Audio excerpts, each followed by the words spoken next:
Hello and welcome everyone to a new video in your channel, Mr. Tech Tips. Before watching the video, don't forget to subscribe to our channel and don't forget also to like this video.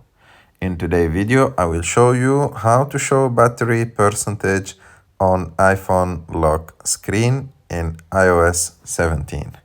So to do this, you just need to scroll down to see your lock screen. After that, long press on your lock screen, and after that, click on Customize and choose Lock Screen. And after that, you just need to click on the place of the widgets and choose the batteries widget and choose this. Like, you have two widgets.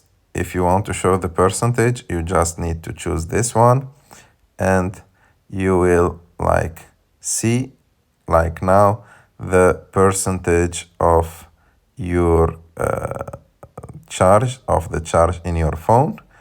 And after that, you click on done, and as you can see now, you can see the percentage of charge of your phone directly on your lock screen. I hope that you like this video. If you like this video, don't forget to subscribe to our channel and see you in the next one.